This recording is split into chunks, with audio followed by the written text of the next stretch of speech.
All right, well, hello and good afternoon and good evening, everyone. I'm TOSCA Lee, and I am one of the Rogue Women Writers. So we are a group of 10 thriller writers whose backgrounds range from intelligence officer to journalism to crime scene analyst to special investigators, hostage negotiators, to psychotherapists, to international consultants, a former pageant queen, and to White House strategists. So a quick orientation. There's a chat room on the side of the screen. So if you click the chat icon, you'll be able to chat with others there. Participants and special guests, please feel free to go ahead and introduce yourself with a quick comment in that chat bar. For those of you joining us on Facebook Live, please be sure to say hello and leave a comment if you have anything that you'd like to tell the authors, and especially if you have a question you'd like to ask. We're going to do our best to try to accommodate them all. So we are in for a treat tonight. As authors will be reading from their newest work, sharing a few of their favorite treats and maybe even a few behind the scenes secrets about their books and writing life. All of the books discussed here tonight should be available through your local bookstore. So please be sure to grab or order a copy, support your local booksellers, and also check our guests' previous work out as well. Tonight, we have a quadruple giveaway. So we are offering up a copy, the authors are offering up a copy each of Dance Among the Flames by Tori Eldridge, The Second Husband by Kate White, A Killing Rain by Faye Snowden, and A Botanist's Guide to Parties and Poisons Without Poison from KATE Khavari. So very excited. Winners are chosen from our registered attendees and will be notified a few days after our event via email. So be sure to keep your eye on your inboxes so you don't miss out on anything. So as I said, my name is TOSCA Lee. I'm an author of 11 novels, most recently The Line Between and A Single Light, and I'm coming to you today from the Nebraska countryside where it is bright green and hot outside, so I'm happy to be inside. So, and I am thrilled to be emceeing this event. So in no particular order, we're going to introduce our 4 authors, and then we're going to come back to each one for their reading and discussion of their latest book and some round robin questions. So remember, if you have those questions, please feel free to post them at any time. Comments and questions will be monitored and relayed to the authors. So let's get to it. I'm going to start with Tori. Tori Eldridge is the national best-selling author of the Lily Wong mystery thriller series, The Ninja Daughter, The Ninja's Blade, and The Ninja Betrayed. Crimson Scribe Award winner for Best Book of 2021. Her shorter works appear in Weird Tales and other horror, dystopian, and literary anthologies, including the 2022 MWA anthology Crime Hits Home. Her horror screenplay, The Gift, which inspired Dance Among the Flames, earned a semi-finalist spot for the Academy Nichol Fellowship. Born and raised in Honolulu, Tori's deep interest in world culture and religions has prompted her to visit 9 countries, including Brazil, where Dance Among the Flames is set. So, hello, Tori. Hey, Tosca. Thanks so much for having me. Excited to have you here. So I'm going to introduce the other ladies, and then Tori, we're going to come back to you and ask you to read. So I'll give you a moment to prepare. All right. So Kate White is the New York Times best-selling author of 8 standalone psychological thrillers, as well as 8 Bailey Wiggins mysteries, including Such a Perfect Wife, a finalist for an International Thriller Writers Best Paperback Original Award. The former editor-in-chief of Cosmopolitan magazine, Kate was also the editor of the Mystery Writers of America cookbook. Hello, Kate. How are you tonight? Hello, I'm great. Thank you. Thank you very much for joining us. And Kate's also, I hope, going to read a few pages to us as well. So Kate, I'll give you a few minutes to prepare as we introduce Faye. Fay Snowden is the author of dark Southern Gothic mysteries with strong and flawed female leads. She has published short stories and poems in various literary journals, anthologies, and small presses. A Killing Rain is an addition to her Noir Mystery Killing series. Today, Faye works and writes from her home in Northern California. Hello, Faye. Hello, everybody. Hello. And Faye, I hope you'll be reading to us a couple pages as well. I will. I may even do the voice. I may do voices as well. So. Oh, we like voices. Okay. Very excited about that. Okay. Faye, will let you prepare. Kate Khavari.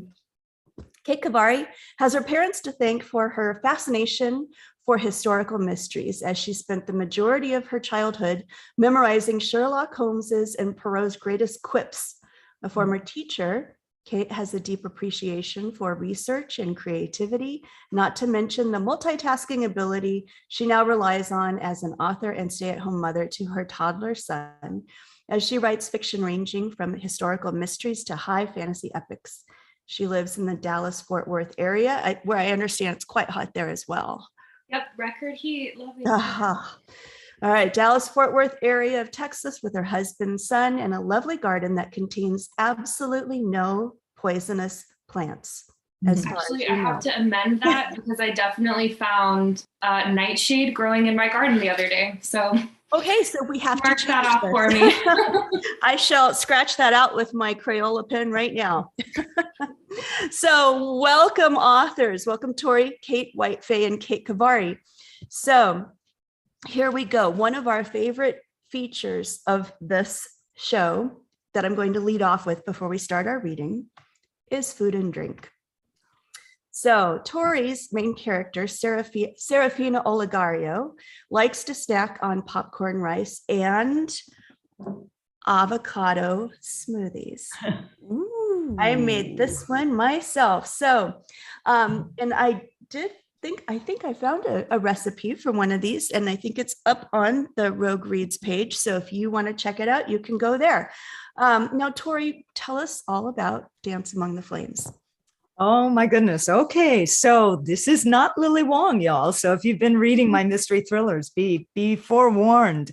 Dance Among the Flames is a dark fiction, dark fantasy horror thriller about a desperate mother who rises from the slums of Bahia, Brazil, to embrace Quimbanda magic in a quest for power and revenge.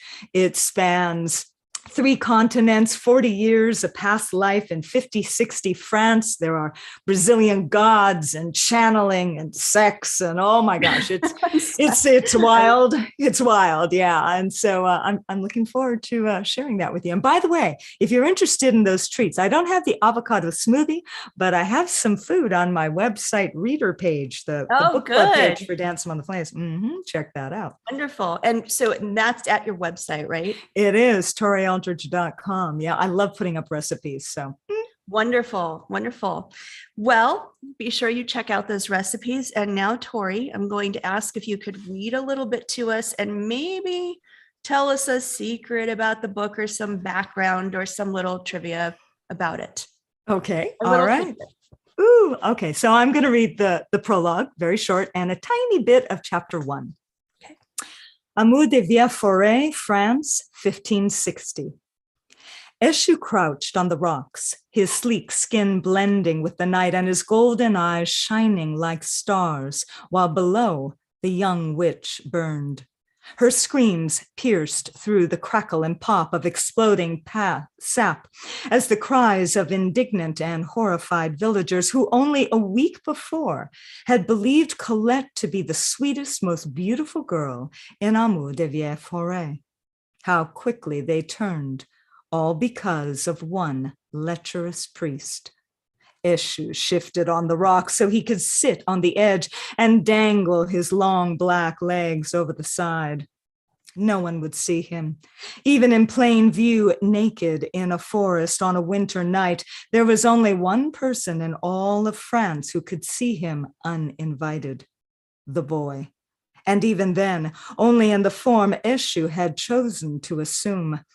But the boy was not looking up at the rocks. He was crying at the bound feet of the witch, the person he loved more than anyone in the world, the girl who was about to die. Reverend Pere d'Amboise thumped his staff on the wooden platform like an emperor on a stage, lording his power over his pitiful congregation.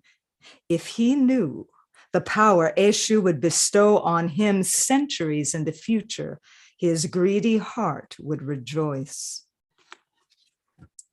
Chapter 1, São Salvador, Bahia, Brazil, 1974. Serafina breathed in the salty air of São Salvador as her newborn Carlinhos shuddered in his sleep. He had gorged himself on breast milk after humiliating her on the bus with his screams. Now he dozed in sweat-drenched peace. She wiped the milk drool from his jaundiced chin and smiled. How like a male, to throw a fit, take his fill, then pass out, secure in the knowledge that a woman would clean up the mess. Serafina checked for traffic, then hurried away from the boats toward the bustling Mercado Modelo, the famous banana yellow market where locals hawked their arts and crafts and tourists, richer than her, dined on Brazilian cuisine. Such a cheery evolution from the custom house that had stowed her ancestors as they came to port. Back then, slavers had packed her people with crates of perfume and wine. If today went as planned, Serafina would buy a bottle of each. So there you go. All right. Thank you so much. Tell us a little bit about how this book came to be, and if you have any secrets you want to share about it. Oh my goodness. This tale has been haunting me since the 1990s. It was inspired by a screenplay that I wrote back then. And I actually turned it into a novel because everybody was reading it, around the Los Angeles entertainment world was saying, hey, you really should write novels. So I did. I wrote a novel, and I loved the process, and it was wonderful, and I polished it and everything. I was just getting ready to submit it. And I realized that there was something called the business of writing, and I really wasn't sure what it was. I was just pretty certain that I didn't want to do it at that time in my life. So I put it away, and I raised 2 adult sons and became absolutely obsessed with the martial arts. So it wasn't until the sons were grown and 5th degree black belt later that I was just pulled to write again. And so I went into my closet and I pulled out a very, very early precursor of what would become Dance Among the Flames, and I was hooked once again. So oddly enough, even though this is the 4th book published, it was actually the first novel I had ever attempted to write. Wonderful. Well, thank you for sharing about that, Tori. I'm going to now go on to Kate White, and we will come back to you, Tori, in just a little bit.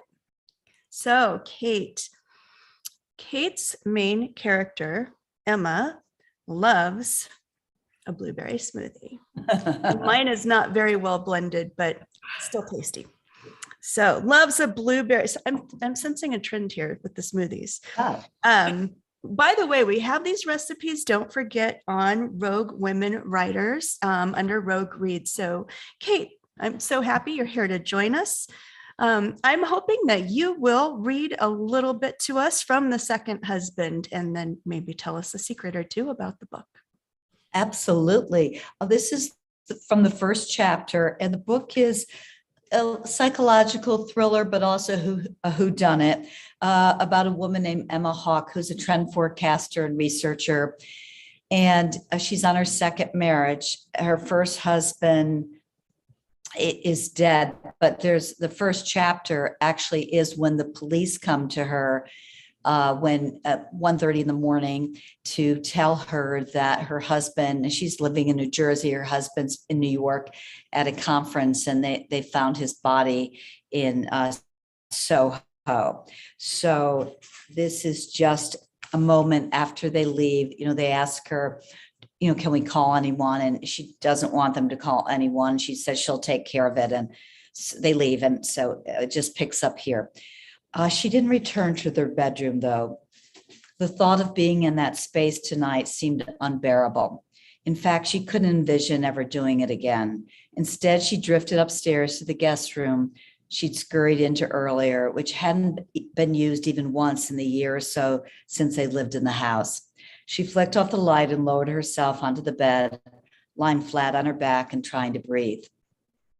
There was no way she was going to fall back to sleep. She was sure of that. As Frey and ragged as she felt, she was also too wound up. So she simply lay there quietly, staring into the darkness above her and trying to picture what the next few days would entail beyond the trip to the morgue. In a few hours, she'd have to break the news to her parents and brother, touch base with Derek's boss, begin to make funeral arrangements, field calls from friends and neighbors, of course, and also Derek's coworkers, her own coworkers, and his brother Kyle. Emma realized suddenly that there also might be inquiries from reporters on various crime beats. Wasn't this the kind of story the New York Post ate up? Execs slain in downtown alley. And what about the following days and the weeks beyond those? Did she dare imagine what it would be like to come home night after night to an empty house, never to see her husband's face or hear his low, husky voice again? And more than that, did she dare imagine how good it would be to finally feel happy again? And so that then the next chapter is 26 months later, and she's already remarried. And the police come saying they're reopening the investigation into her first husband's murder. Okay. So tell us a little bit about the inspiration for this book, or a little bit about the background that went into it, something we may not know. I usually start with just a germ like a lot of authors do, and it might be a word I see or a headline. And sometimes once I get going and start asking, those what if questions, I forget where that first little germ came from and what it was. But I think with this, because I had written several other psychological thrillers with a marriage at the core, and I think to me, marriage is an interesting thing to have at the core because there's so much room for intrigue and secrets and mystery in marriage. And I'd always started with the marriage at a moment in the marriage and gone forward. And I think I just asked myself one day, what if there was something from the past that really came to haunt the marriage and affect it? And that, I think, is where I started, although I honestly don't remember. Well, thank you so much for sharing that.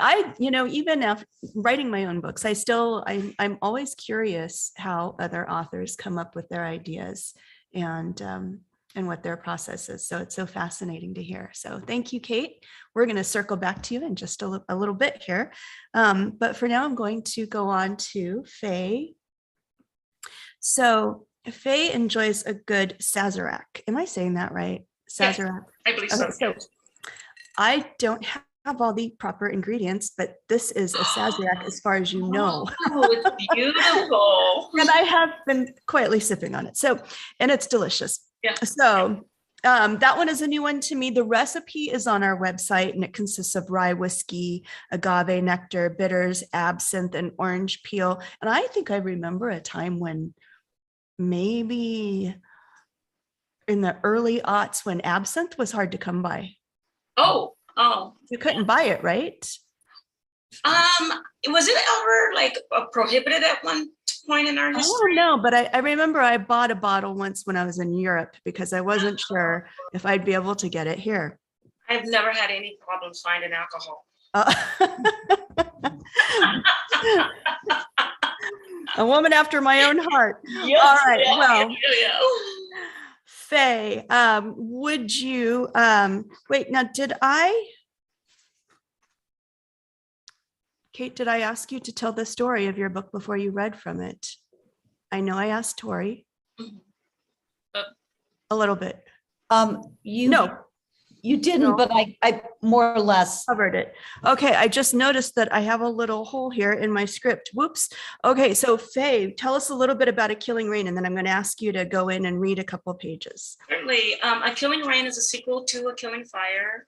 And it's about a homicide detective named Raven Burns, and her father was a serial killer that used to take Raven when she was a toddler along with them on his skills. And it messed her up pretty much as you would expect that to mess her up. So she decided to become a homicide detective to kind of make up for his sins and to prove to the world that she's really a good person inside. But she has been battling demons ever since she chose that as a career. In the first book, A Killing Fire, she, catches a serial killer after a fashion. You have to read that book to find out what after a fashion means. And in the second book, she has decided that she's going to start her life over again. And that's what a little bit I'm going to read today. Yeah. Great. Thank you. Please read. All right. You guys ready? Can't wait to hear it. Okay, great.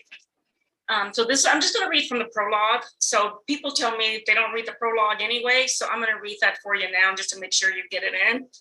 I love it. Yeah, you're not getting away. All right, here we go. Standing on a beach in Northern California, Raven Burns wondered how killing a man could bring such peace. She bent and picked up a piece of dry wood and threw it as hard as she could toward the horizon, now transformed into a ribbon of gold with the setting sun. The brown wood arced head over tail for a long time and a long way out. As she watched it travel, she thought of Lamont Lavelle, the man who had driven her from her job as a homicide detective in Birds Landing, Louisiana, by framing her for several brutal murders that he committed. He began by killing a wealthy socialite who hated Raven. After he was done, Lavelle left the calling card of Raven's father, the notorious serial killer Floyd Burns. At the murder scene, Raven found bright blue and fluorescent green glowing in the darkness beneath the bed, a peacock feather that said even though Floyd Burns was long gone, the daughter Raven was still there. The same daughter who had helped her serial killer father lure victims when she was a toddler, watched him kill again and again, and was rewarded, Lavelle accused, with a job in law enforcement. But Raven's career choice was no reward. What Lavelle couldn't know was that the real so-called reward consisted of nightmares filled with screaming and blood and burning flesh, along with Floyd's voice in her head. The job was Raven's penance for the sins of her father, and frankly, what she thought of as her own sins for helping him. It was her one chance to make things right. Lavelle took that away from her. The very act of taking Lavelle out flooded her senses like a healing serum, made the rough edges of her mind smooth, the dark thoughts light. No wonder her father hadn't been able to stop. But there was a difference. Her father killed for pleasure. Raven killed out of necessity. Lavelle maimed her partner, killed the mentor who took her in after Floyd went into prison, and shredded her career as a homicide detective to ribbons. Like her father, Lavelle had a taste for killing. He ran when Raven exposed him as a killer, had almost gotten away with it. She had no choice but to go after him, and once again put things right. Lavelle's death didn't trouble her. No, it was the peace that came after, wanting her to stay as far as she could from her hometown of Birds Landing, Louisiana, the place whose soil grew killers like kudzu. And I'll end it there. Thank you. All right. Dun, dun, dun. All right, Faye, can you tell us a secret or give us a little background about the series and how it came to be? Oh my, it's not a secret. I know there are a lot of people watching this on Facebook, so I know probably the wonderful Berkeley's, probably a couple of them out there watching now. But the way I started writing the series is that, and I don't know if it's going to shock some of my family, but I'll tell you guys anyway. And maybe, okay, you guys close your ears if you don't want to hear this. But my mom and dad got divorced when I was very young. And so, and it was not a good divorce, right? There was a lot of animosity between the two of them. And my mom disparaged my dad all the time, right? And so I would always wonder when I was a kid, gosh, how much of that is in me? How much am I like my dad, who my mom didn't like at that time? So when I was writing this book, I was kind of just thinking, man, can you think of what would happen if my dad's not a serial killer, not that I know of, but could you imagine what could happen if a daughter grew up with a dad who was truly evil and was a serial killer? How would she feel? How would she navigate life? Would she feel like she had something to make up for? And those were the questions I explored as I wrote this book. Thank you so much for sharing that. Oh, you're welcome. Very honest, very transparent. I know. I appreciate Thank that. you. You're Yes. welcome. All right, we're going to come back to you, Faye. But for now, we'll go to Kate Khavari. So Kate's main character, Saffron Everly, is a botanist in London in 1932. So naturally, she loves classic English tea, which I don't have a proper English teacup. This is my Korean celadon one, but classic. Yeah, it works. It works. English tea. Okay, so here we go. Kate, tell us a little bit about A Botanist's Guide to Parties and Poisons. Well, first of all, thank you so much for having me. This is so fun to hear a little glimpse of all of these different kinds of stories. I feel everyone is very like thriller, and I'm like, it's a botanist who's solving a crime. So A Botanist's Guide, it's actually 1923. I think we got the numbers switched around. That's so she's, sorry. Yeah. 32, She's, 23. you know, trying to make her way in a heavily male academic world, following in her father's footsteps at the University College London, trying to be a scientist. And her mentor, who has really supported her through this very challenging process, is accused of attempted murder. And so she doesn't believe that he did it. And so she is determined to prove that he is innocent. And that's how we get started with this book. All right. Well, Kate, will you read to us a few pages? Sure. So this is a few days after our kind of inciting incident, and Saffron is doing some research. The inspector said he couldn't say, but something in how he'd spoken of the poison and glanced at his sergeant made Saffron think they didn't know what the poison was. Surely he'd spoken with the doctors. If it was a common poison, then the doctors would recognize its symptoms and possibly identify it through a blood test of some kind. It was probably something obscure then. Unfortunately, the faculty at the university had access to all kinds of toxic chemicals and plants. Had Inspector Green considered that? Yet another question. Saffron contemplated all the plants in the university greenhouses. She knew all the plants growing there by heart, including which were currently flowering and producing fruit. She wrote the list out, then crossed off the ones that would not have any seriously toxic effects if consumed, and put a question mark next to the ones she was unsure of. Inspector Green would have his hands full narrowing down the possibilities, if indeed the inspector thought that a plant was responsible at all. Her eyes fell to the name of a plant from South Central Mexico, brought back decades ago by Dr. Maxwell. The vine was a sickly yellow color and zigzagged around the trees it grew, clinging tightly to its host. Maxwell had named it the xolotl vine, after the Aztec god of death and lightning, since the growth pattern resembled a fork of lightning and the toxin in its leaves struck just as quickly. Saffron had the feeling that Maxwell enjoyed the notorious reputation of his plant, occasionally still telling secondhand stories of people dropping to the ground immediately upon consumption. He'd warn everyone to treat the Solandra xolotum with the greatest caution and always wear gloves while tending to it. As a result, most people avoided it in the greenhouse, allowing it to take over a large section of a relatively empty greenhouse. Mr. Winters, the caretaker of the greenhouses, generally ignored it except for giving it water. Saffron had a creeping feeling of discomfort. Everyone knew that xolotl was brought here and championed by Dr. Maxwell. From what she'd heard from others, they seemed to think it was wildly dangerous. And Mrs. Henry had dropped to the floor nearly the moment the champagne had touched her lips. Maxwell had been very nervous that morning. No, Maxwell couldn't have had anything to do with the poisoning. What would he have against Mrs. Henry? Lurking within that question was a truth she didn't want to acknowledge, making her heart pound even as it formed in her mind. Dr. Henry could have been the target, and Dr. Maxwell certainly had something against him. All right. Thank you so much. Kate, would you like to tell us a secret or a little bit about how this book came to be?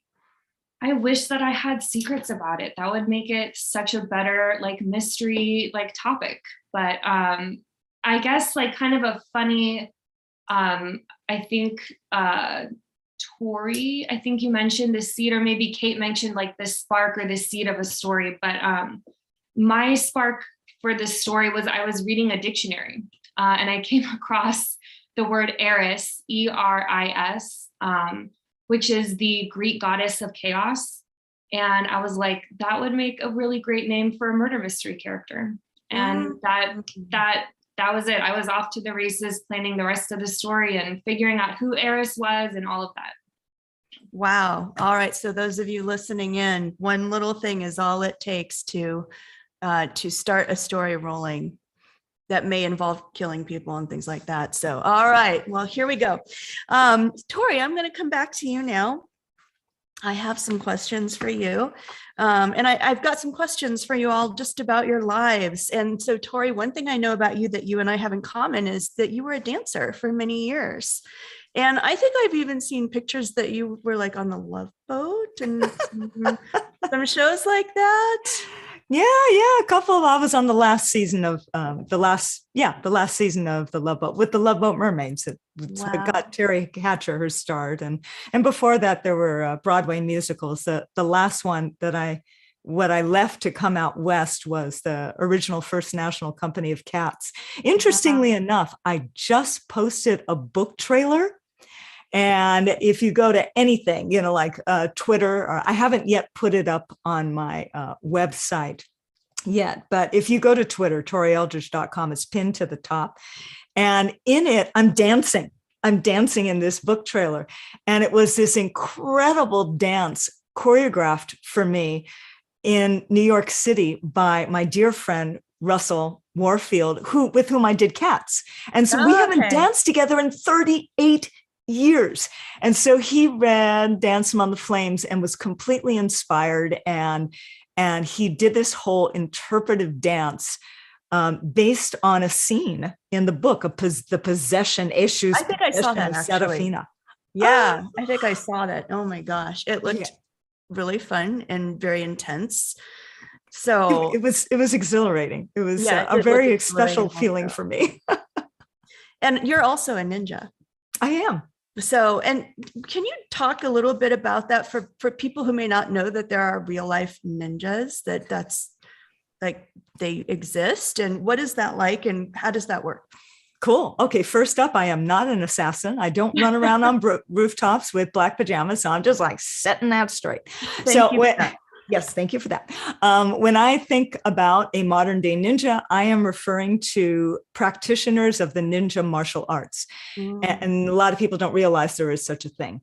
Right. And, so there were 9 lineages of that came down to one grandmaster to another. And then my teacher, Stephen K. Hayes, went to Japan and brought it, exploded it in Western society. And that's kind of how now there are thousands and thousands everywhere, including North Carolina, where I was just at my book tour, and Ninja Central and the Chapel Hill, Raleigh, Durham Triangle. So if you live in that area, you are very safe.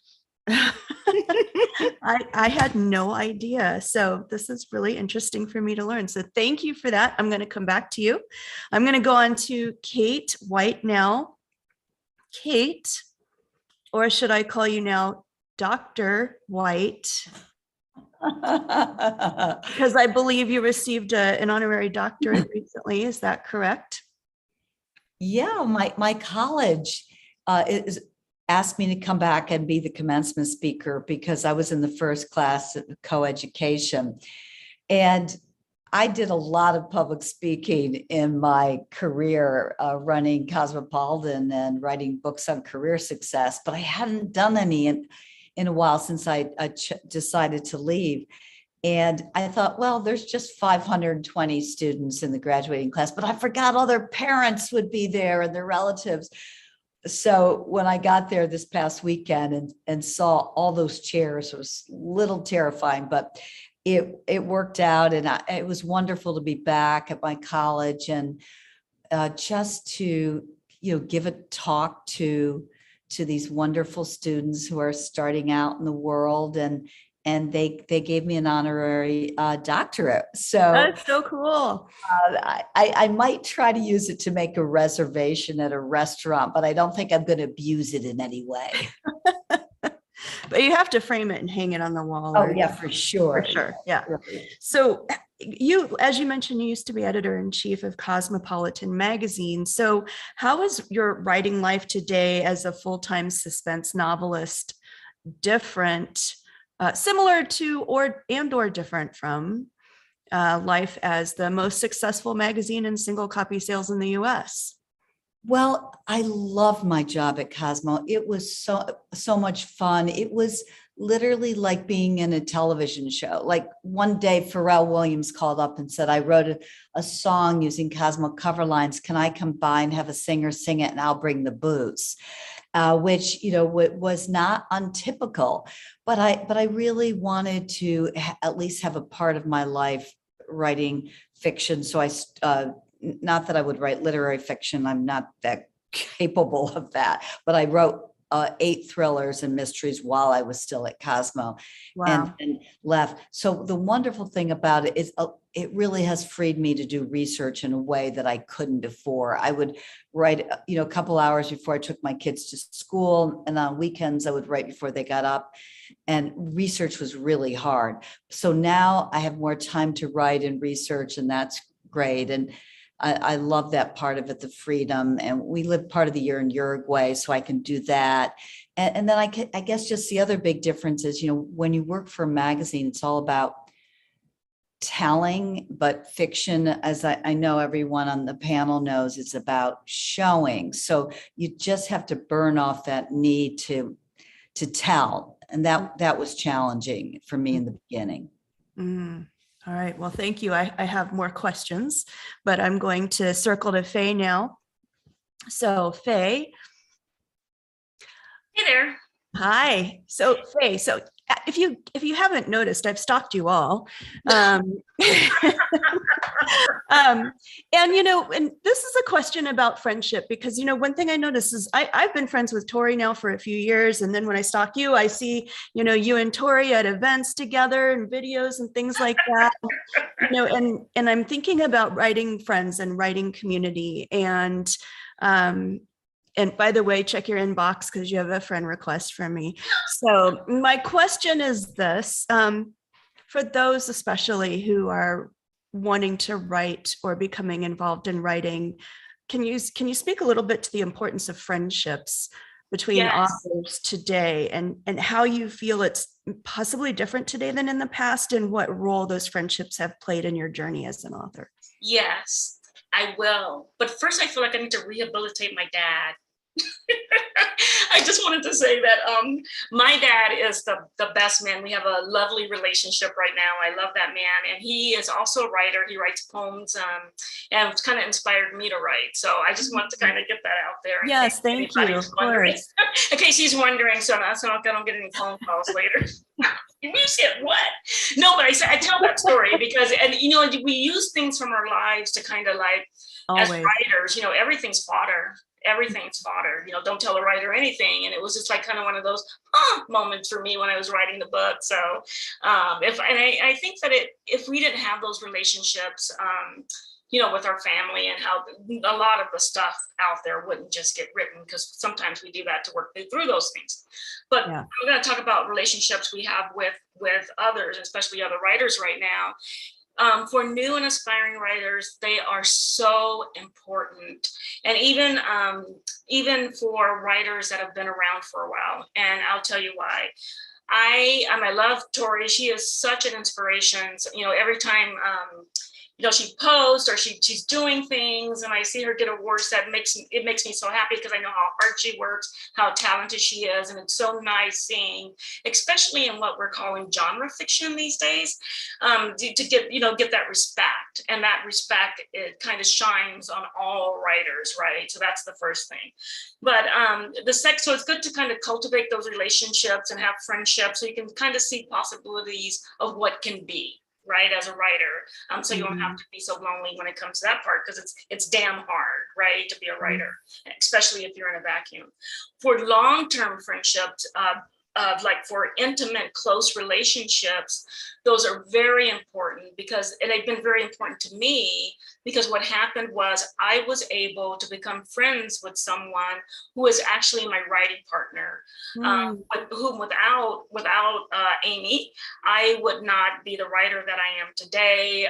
She can be tough, but she's also guiding. She was also my former English professor. I have a bachelor's. When I got my bachelor's undergrad, and I got my master's from Stanislaus University here out in California, but she was there for my undergrad, and we connected years later. And without having that friendship, my books just would have been edited to the level that they needed to be in order to what I think are successful. So I think it's very important that you cultivate those friendships whenever you can, so you can learn from others. Yeah.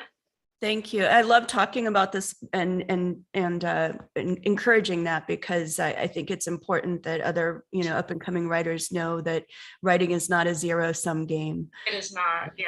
Yeah. There's enough, what does Brene Brown said? There's enough, love and respect and all that. It's not a pizza pie, right? Yeah. There's going to be enough to go around. Yeah. Right. Yeah. Yeah. Well, thank you for that, Faye. I'm going to You're come welcome. back to it, but now I'm going to go on to KATE Khavari. So, KATE, I have a writing question for you as well.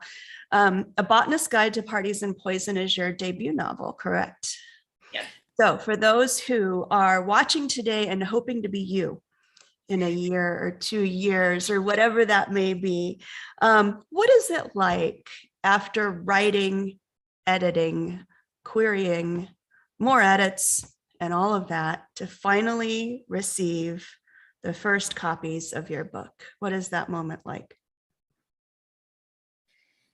It was very, I'm definitely one of those people that I don't spend a lot of time like daydreaming about big moments like that. I'm just really focused on getting to those moments and then getting on to the next thing and the next thing. So I don't spend a lot of time like dreaming about seeing my book on the shelf or, talking to readers and like doing a book signing or whatever. But it was definitely like a stop and really soak it in moment when I got my ARCs. So the ARCs are like, these are like the paperback ones that they send out for reviews and stuff. And then I have my beautiful shelf of the hard copies behind me.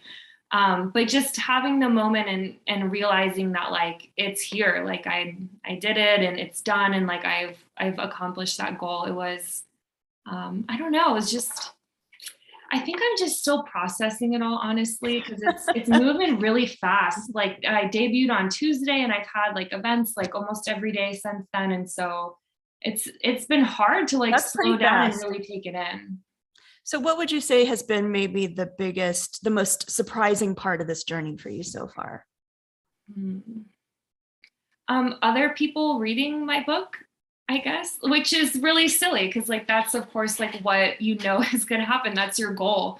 But just like having strangers from all over the States, all over the world really read it and connect with it. And, some of them love it and some people don't, and that's cool. But having my book find its people and really like having that like mean something, it really does like mean something. Having your book find the people that it's meant for.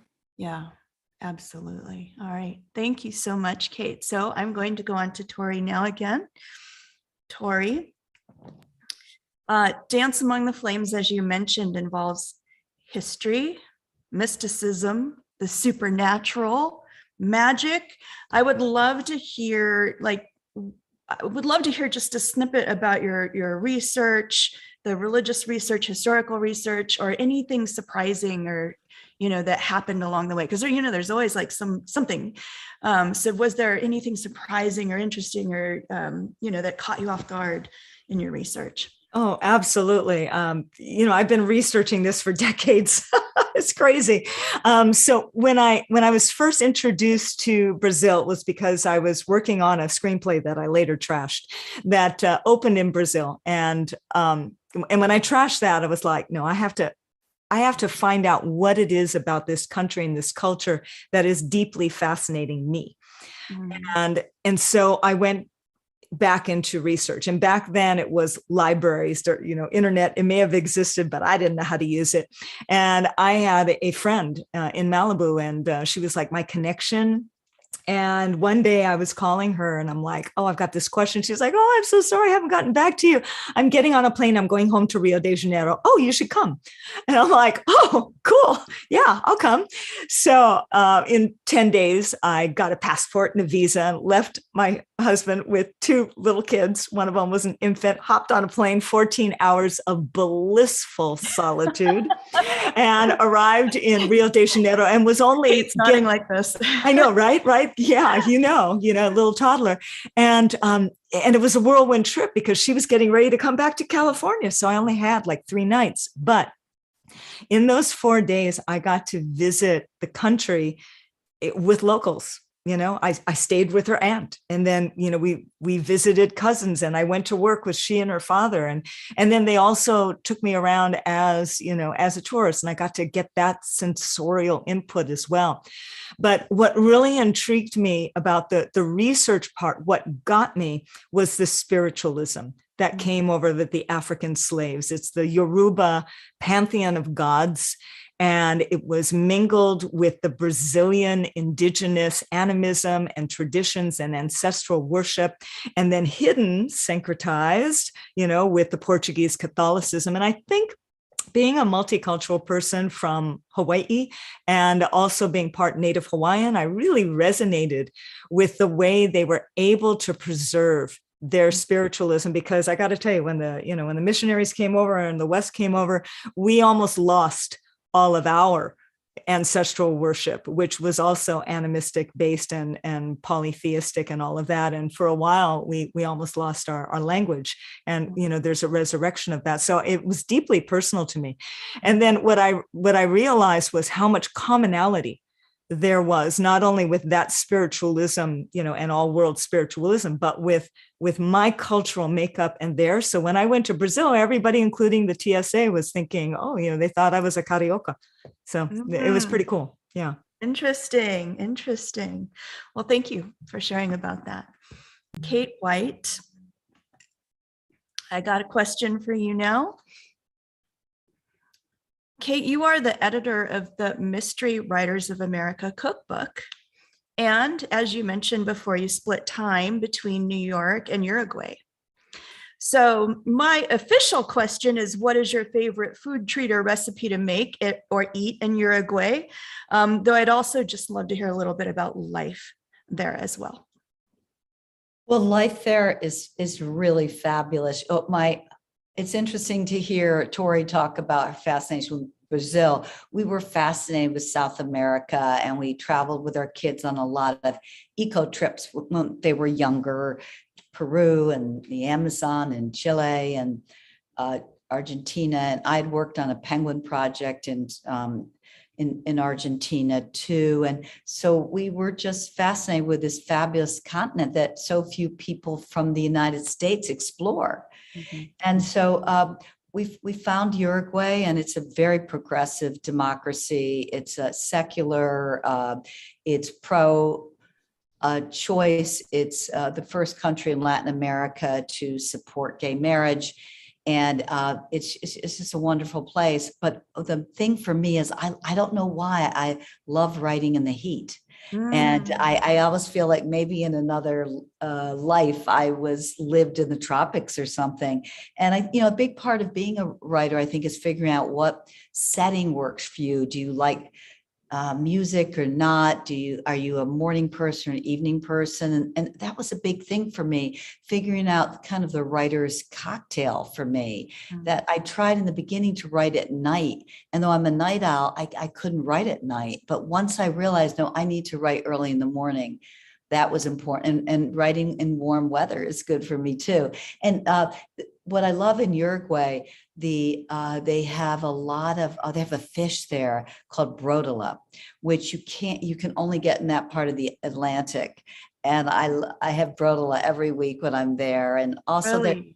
They have a lot of Italian influence because a lot of Italians came there. So there's always caprese, which I love, and lots of ensalada verde, where all they do is mix olive oil and balsamic vinegar, and they don't even mix in advance. And that taught me a trick about cooking.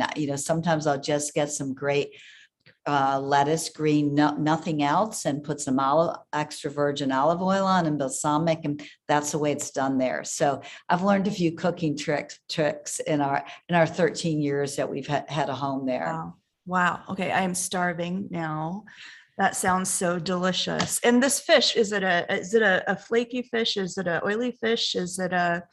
It's a little bit like a white, almost like branzino, but not quite as good as that, but still very good. And another thing they do, brotola. And another big thing they do in Uruguay is chimichurri, which is lots of herbs and which is fabulous. And they also do something I've never seen anyplace else other than Argentina. They grill provolone cheese, and they fabulous. Just that's all they do. They just put it in a cast iron pan, a little oregano, and grill it for a couple of minutes, and then you eat it with some bread. I'm starving now and my mind just exploded. Okay, so well, thank you, Kate. I'm going to go on to Faye. Faye, I've got another question for you. So Faye, now that I'm starving and my stomach is growling, you'll probably be able to hear it. You were born in San Fernando, correct? But you moved as a, sorry? In Los Angeles area, San Fernando Valley, yeah. And you moved as a young person though to Louisiana, and your books, your series, the Killing series is set in Louisiana, correct?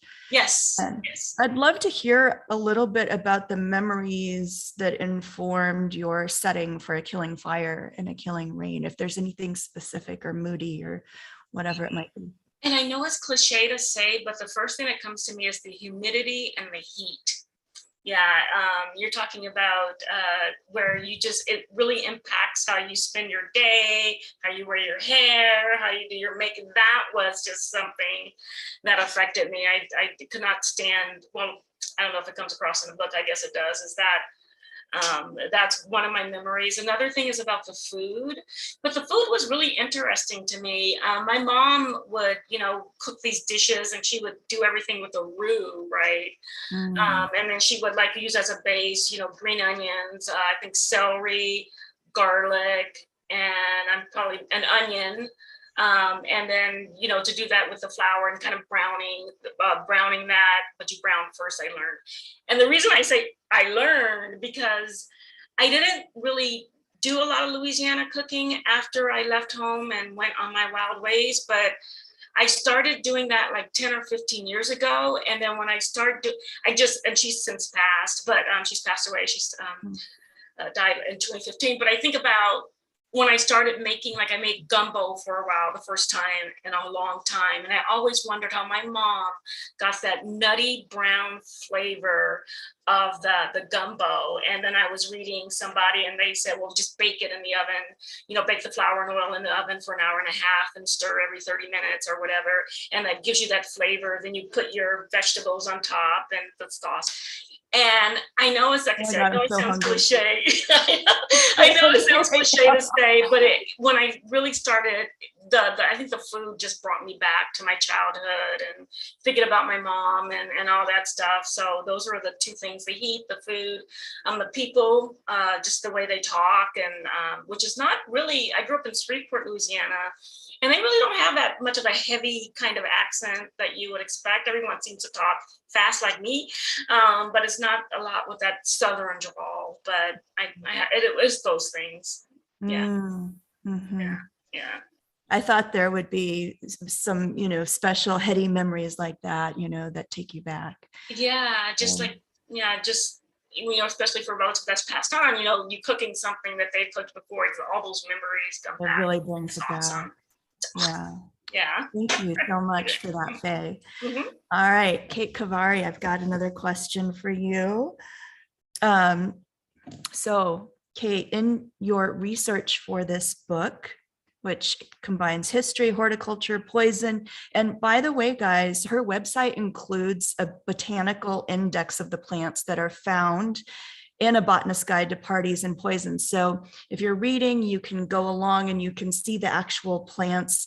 There's drawings there. And I think this is brilliant because it's great to be able to follow along and see them. So you know exactly what you're talking about, because I think you give the Latin names. Is that correct?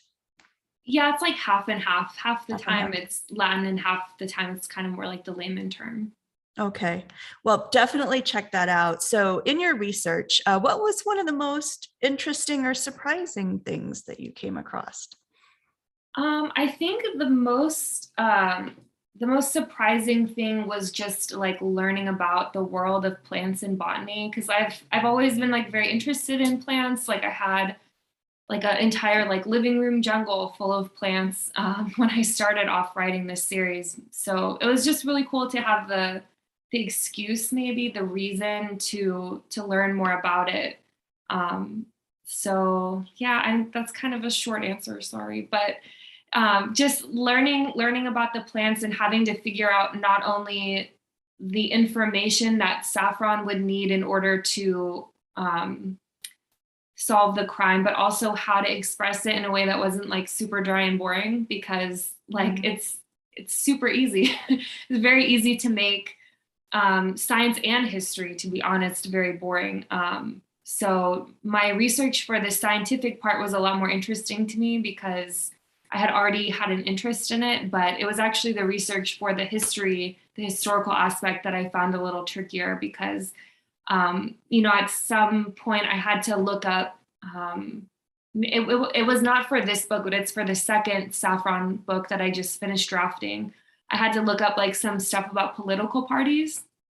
I'm like, this is the most boring thing I've ever researched because, but like English politics in 1923, like it was so dry, and it ended up being like, you know, 3 words of one sentence in one scene. Wow. But that's what you got to do. I mean, you have to do this kind of research for any book, I think, because I've written contemporary fantasy, I've written high fantasy, and even though, you know, you're making up a whole lot more stuff, there's still a ton of research to be done. So it's always a really interesting aspect of what I do.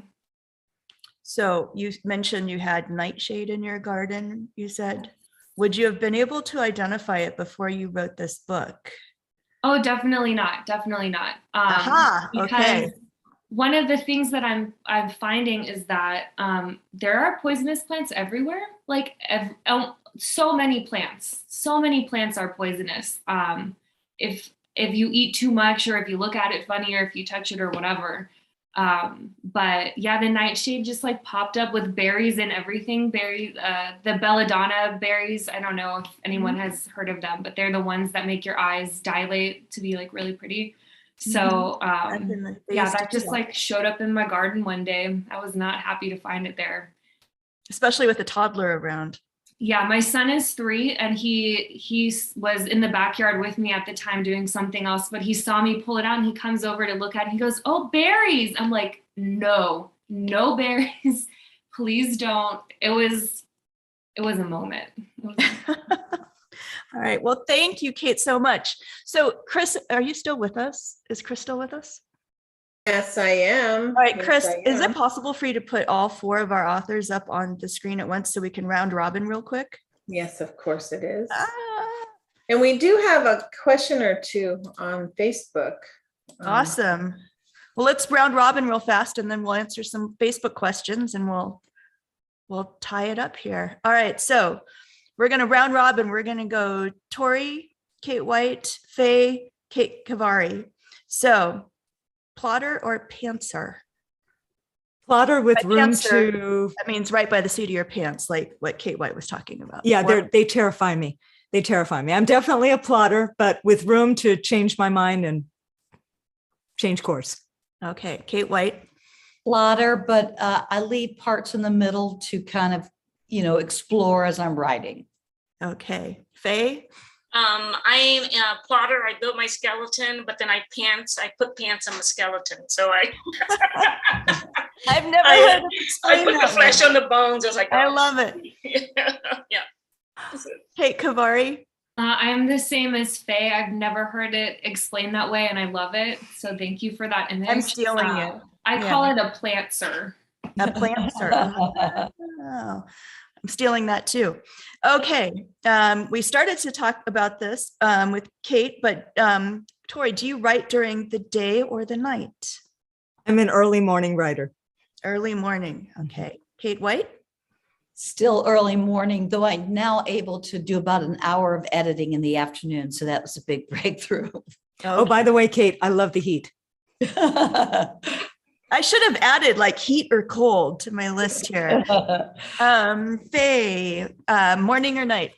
Night, and then when I'm working on a novel all day on the weekends, I just treat it like work. Get in at 9, leave at 6. That's what I do. All right. Kate Kavari. Anytime my son is occupied, I will All find a right. way to work. Okay, Tori, music or no music while you're writing? No music, unless I'm editing, then I can have music. Okay. Kate White. Music, as long as it's something I've heard a million times. Like I once wrote a book listening to Carmina Burana every single day. So it's almost like white noise, but I can't have any, like a new Adele song. It's I so would not. dramatic. Faye? No music unless I'm goofing off. Okay. No music, yeah. Kate Kavari. Absolutely no music. It'll distract me and I'll type the lyrics out instead of real words. Carmina Burana. There's no way I could write to Carmina Burana. All right, one last round robin in one sentence or two. Best advice for aspiring writers. Tori. Focus on the process rather than the result.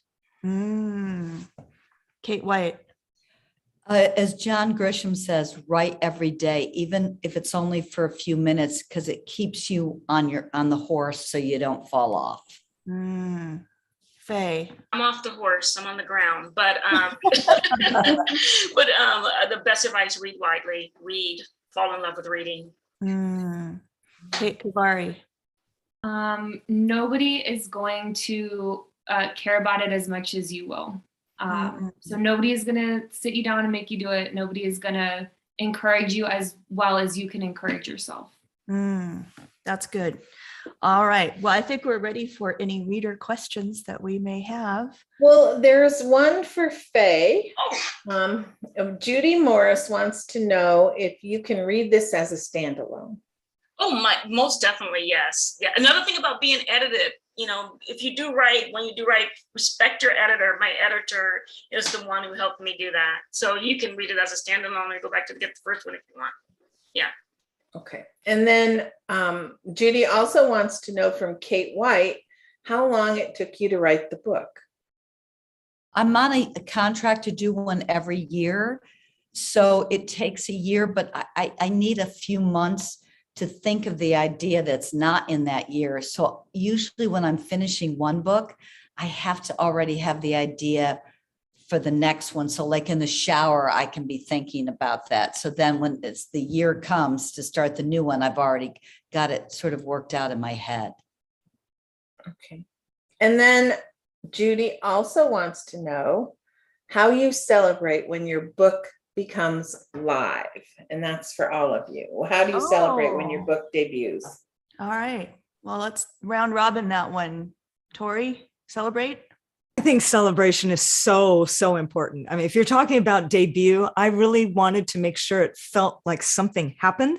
So I planned a 14-city book tour and chose cities where I had all these friends and family and community and made special things happen. And it was just the most amazing celebration. And you don't do that for every book though. Well, I was in the pandemic. So as soon as that happened, the pandemic hit. So the second book, The Ninja's Blade, was a pandemic book. The Ninja Betrayed also, although I was able to travel just a little bit with Dancing on the Flames, I'm back on tour. And so it's like half and half, but I've been seeing people again. It's been wonderful. Kate White. Well, this is, I'm now on the 17th thriller. So in the early ones, my husband and kids might take me out to dinner, but now I just always take myself out to a nice lunch with a glass of rosé, give myself a little pat on the back for having done it. And that's a nice way to do it for me. Gotcha. Okay. Faye? I buy an expensive bottle of whiskey. Yep. That's what Love it. I have my last whiskey bottle up there that I bought. Which one? It's a whiskey called 911 Do Good from a local distiller called Do Good, and that was from a Killing Fire. I bought that one. Aha. And do you drink it or do you? Yes, I drink it all. Drink it. Okay. Not all at once. I love it. Kate Kavari. I am maybe a little bit less adventurous. I buy plants. I bought a couple plants and books, more books. Perfect. Perfect. Everybody celebrates in their own way. And I think that's all the questions that I've seen come up. There have been a lot of comments about books being recommended and how things sound really fabulous and everyone's excited to read the books. So that's nice to see those Good. comments. Wonderful. Well, then I'm going to bring us to a close, and I'm going to thank our 4 fabulous authors, Tori Eldridge and Kate White and Faye Snowden and Kate Khavari, for this wonderful event, and our viewers for joining us. And I hope that you'll join us next month on July 11th, because I will have the privilege of emceeing that one again. And we will have special guests, Steve Barry, Susan Wiggs, our own Isabella Maldonado, and Nev March. So we've got 4 exciting new guests coming next month to join us again.